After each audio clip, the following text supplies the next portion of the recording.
Good afternoon, you're watching News on 2. I'm Jessica Lee. 3 members of a family were killed and another sustained serious burns when their house on Jalan Binjai, Pandamaran, Klang caught fire early Friday.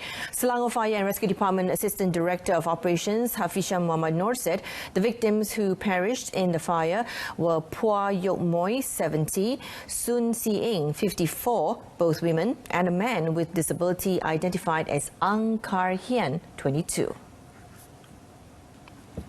Hafisham said the department received a distress call about the fire at 3:12 a.m, following which 24 firemen in 3 engines from the Port Klang and Andalas Fire and Rescue Stations rushed to the scene. Di sini kebakaran melibatkan ada mangsa lah. Ada 3 orang mangsa meninggal lah. Dan juga 1 melecur telah dihantar ke Hospital Kelang dan juga dua lagi selamat. Dua lagi selamat, tidak cedera apa lah. He said the fire also damaged another house, but the occupants were believed away on vacation. He identified the injured as Ang Cheng Kiat, 55, who suffered 50% burns on his body and was sent to Tengku Ampuan Rahimah Hospital or HTAR in Klang for treatment. The bodies of the victims were also sent to HTAR for post-mortem, and the Fire and Rescue Department is investigating the cause of the fire. A 45-year-old welder was killed while another worker suffered injuries when a diesel tank they were repairing exploded at a workshop at Taman Tunas Jaya, Semambu, Kuantan yesterday. In the 5:30 p.m. incident occurred when the victim, identified as Lai Hoi Shin from Sungai Lembing, and his colleague Nur Kabir Abdul Hussein, 25, from Myanmar, were doing welding works on the diesel lorry. State Fire and Rescue Department Director Nur Hisham Muhammad said investigations revealed that there was an explosion causing the lorry to catch fire. In a statement, he said the lorry, which was laden with a generator, caught fire and was completely razed. The charred remains of Lai were found nearby while Nur Kabir suffered injuries to his hands. Nur Hisham said the department received a distress call at about 5:33 p.m. and 3 fire engines and a water tanker along with 24 firemen from the Kuantan and Indra Makota fire stations rushed to the scene. Firemen took about 20 minutes to bring the fire under control, and the cause of the fire and losses incurred were being investigated. It was learned the vehicle's fuel tank was empty before the duo began welding works, and the explosion could have been triggered by diesel vapor. Police detained 2 men and seized 4.5 kilograms of heroin worth 60,000 ringgit in a raid at a parking lot near a restaurant in Bandar Puchong on Thursday. A team from the Selangor Narcotics Crime Investigation Department, or NCID, stormed the Toyota Vios parked in the area and detained 2 individuals aged 45 and 50 in the 7:15 p.m. raid. Serdang District Police Chief ACP Ismadi Borhan said both suspects had prior drug-related criminal records and tested positive for heroin. They were believed to had obtained their supply of drugs from Johor, intended to be distributed in the Klang Valley. Mereka telah menjalankan aktiviti ini hampir 3 bulan. Pergerakan bekalan daripada Johor ke Lembah Kelang dan boleh memberi bekalan kepada 1 hari penggunaan. Kita boleh bagi 15,000 penagih yang memerlukan jenis dadah. Briefing reporters yesterday, he said both suspects have been remanded for 7 days until the 12th of December. The case is being investigated under Section 39B of the Dangerous Drugs Act 1952. Malaysia's halal industry market value is expected to reach $147.4 billion, approximately 614.36 billion ringgit by 2025, according to the Halal Industry Development Corporation, or HDC.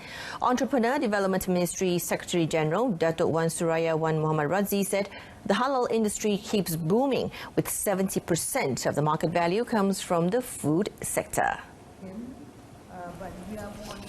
She said the vigorous trend is supported by a growing number of halal consumers, coupled with the increasing offerings of halal-certified food products, which are expected to drive the global halal market in years to come. The demand for halal-certified food products has been on the rise as more consumers are looking for high-quality, safe and ethical products. The health benefits offered by halal food items continuously influences the eating patterns of people, including the non-Muslims. She said this in her speech at the Asia Halal Brand Awards 2019 Gala Night held in Kuala Lumpur. Citing the HDC's report, Datuk Suraya said in recent years, the demand has expanded beyond the food sector to encompass the pharmaceuticals, cosmetics, health products, toiletries and medical devices. In fact, the latest development shows that the halal industry has expanded further into lifestyle offerings, including halal travel, hospitality services and fashion. The Pulau Pinang government has shortlisted 27 out of 124 registration of interest or ROI submitted for the master plan competition for the development of 3 man-made islands under the Penang South Reclamation or PSR project.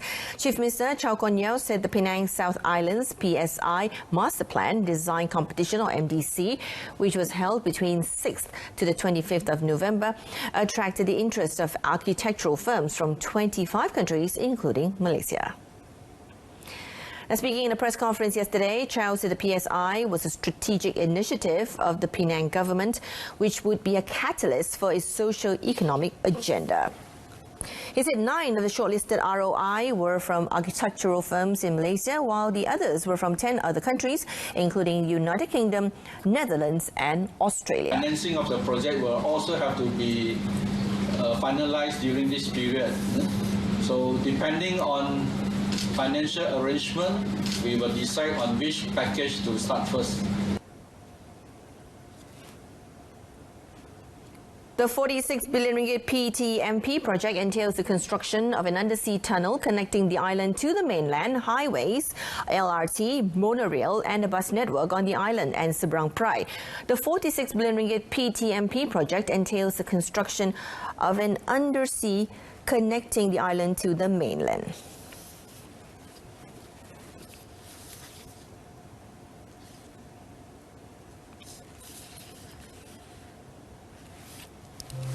The national contingent bounced back on the 6th day of competition at the 30th SEA Games in the Philippines yesterday with a haul of 5 gold medals.